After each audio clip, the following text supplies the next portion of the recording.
Soy María Andrea Nieto y esto es El Control. Hoy le haremos el control a una denuncia. Sí, les hablo de la denuncia que interpuso la defensa del que fuera 2 veces presidente de la República, Álvaro Uribe Vélez, ante la Unión Interparlamentaria. Denuncia que fue aceptada. Empecemos por explicar qué es la Unión Interparlamentaria. Es una organización internacional de parlamentos. Hagan de cuenta como una federación mundial de congresos que representa a la rama legislativa y a los parlamentarios. Es una organización bastante antigua, fue fundada en 1889 y tiene su sede en Ginebra, Suiza. En la actualidad cuenta con 179 parlamentos miembros.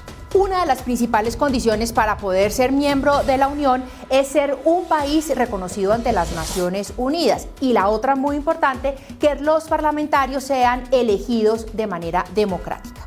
Colombia es un país miembro. En el control nos pusimos en la tarea de revisar la importancia de esta organización. Consultamos a expertos y si bien nos dijeron que es una organización deliberante y que puede mandarle cartas al Estado que quiera, carece de jurisdicción frente a la institucionalidad de cualquiera de los estados cuyos parlamentos sean sus afiliados. Pero revisemos. Lo primero que hay que decir es que Colombia y Venezuela, según la Unión Interparlamentaria, son unos de los países cuyos miembros en el Parlamento corren más peligro. Y recordemos que la denuncia del expresidente pues tiene todo el sentido en virtud de su trabajo como congresista. Segundo, ¿quiénes son los miembros del Comité de Derechos Humanos que admitieron la denuncia que interpuso el expresidente Uribe? Son 10 miembros en el comité. En la actualidad tienen 3 vacantes por llenar. Aquí está. Nasiru Baku Arifari es el presidente del comité. Proviene del país africano de Benín. Político, máster en Historia y doctorado en Sociología y Antropología. Ha sido parlamentario y ministro de Relaciones Exteriores en su país. Una de sus principales luchas es en contra de la piratería en el Golfo de Guinea.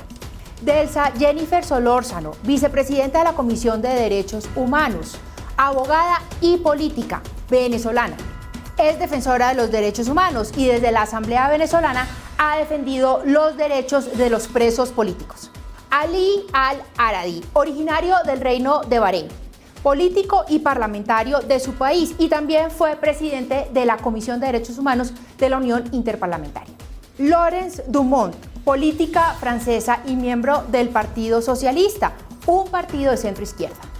Andrea Caroni, senador suizo, abogado y miembro del Partido Liberal Radical de su país. Julie Mukoda Sawe, política de Uganda, miembro activo del Parlamento de su país en representación de las mujeres. Alejandra Reynoso, política mexicana perteneciente al Partido de Acción Nacional, un partido conservador de México. Ante esta entidad y este comité fue que la defensa del expresidente Uribe presentó la denuncia frente al proceso que se le adelantaba en la Corte Suprema de Justicia, por considerar que habían sido violentados derechos procesales en la investigación que adelantaba la Corte Suprema de Justicia por supuesta manipulación de testigos y fraude procesal. Recordemos algunos de ellos, como por ejemplo que lo interceptaran de manera ilegal y lo escucharan durante 26.000 conversaciones, que los investigadores, a juicio de la defensa, no fueran imparciales y que la indagatoria y la imputación de cargos se hubiera realizado en la misma diligencia, además de haber sido privado de su libertad. La carta entonces que le envía a la Unión Interparlamentaria a la Corte Suprema de Justicia dice que la denuncia del expresidente Uribe fue aceptada. Vale la pena mencionar que la carta está dirigida al ex magistrado Gustavo Malo, quien fuera el presidente de la Sala Penal cuando se inició el proceso en contra de Uribe. Ay, si supieran los de la Unión Interparlamentaria que el ex magistrado Malo salió más malo por lo del cartel de la toga. Durante su última sesión, que se celebró a finales de octubre de 2020, el comité se centró en lo que se refiere a Colombia, únicamente en el examen de 2 nuevas denuncias recibidas concernientes a la situación de los actuales y anteriores congresistas, los señores Álvaro Uribe Vélez y Álvaro Hernán Prada Artunduaga, Sobre la base de la información a su disposición, el comité decidió declarar estas dos denuncias admisibles. El comité espera sinceramente poder continuar con usted el diálogo y la cooperación fructífera de que ha beneficiado con sus predecesores. Dado que las denuncias se refieren directamente al tratamiento por parte de la Corte Suprema de Justicia de ciertos casos penales en contra de los señores Uribe y Prada, es sumamente importante para el comité conocer la posición oficial de la Corte Suprema con respecto a estas alegaciones. Pues cómo será de importante la unión interparlamentaria que la Corte Suprema de Justicia no tardó más de 24 horas en emitir un comunicado de respuesta a esta organización. Pues básicamente les dijeron que no están dispuestos a rendirle cuentas a esta ONG, como la Corte Suprema de Justicia decidió llamarla. Fundamentalmente porque consideran que se están entrometiendo de manera inadmisible en la independencia judicial. La Corte rechaza ese tipo de intromisiones e invita a la Unión Interparlamentaria a cumplir su mandato de asistencia a sus miembros y promoción de los derechos humanos, respetando los principios de soberanía e independencia judicial. Los jueces se pronuncian a través de sus decisiones y estas, salvo que sean reservadas, pueden ser consultadas y sometidas a escrutinio público.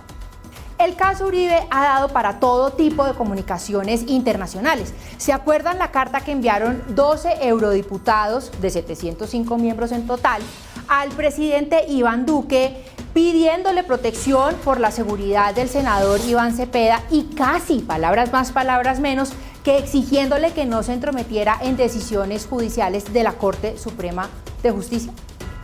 Otra carta fue la de José Miguel Vivanco, el director de Human Rights Watch, que le contestó a 21 exmandatarios de América Latina que habían emitido en su momento una carta rechazando la detención del expresidente Álvaro Uribe Vélez. En su momento, el director de Human Rights Watch les mandó decir a los expresidentes que ellos estaban equivocados, que tenían un montón de errores jurídicos y se solidarizó con las decisiones que estaba tomando la Corte Suprema de Justicia. Sí, ha corrido mucha agua debajo del puente. Y lo que falta. Lo cierto es que Uribe renunció al Congreso. Su caso pasó a la Fiscalía. 2 jueces, uno de garantías y otro penal de circuito, ratificaron la libertad a la que tenía derecho y de la que fue privada por medio de un fallo de la Corte Suprema de Justicia, entidad a la que hoy la Unión Interparlamentaria pretende investigar.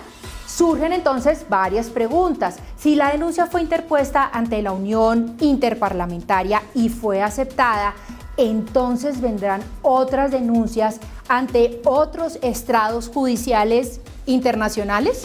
Y si la Corte Suprema de Justicia le dijo que no, entonces ¿qué irá a hacer el presidente del Congreso, a quien le llegó copia de la misiva emitida por parte de la Unión Interparlamentaria? ¿Qué contestará? ¿Habrá choque de trenes entre las dos ramas? ¿Sí ven? Los derechos humanos son solo unos, no son exclusivos de solo un sector político.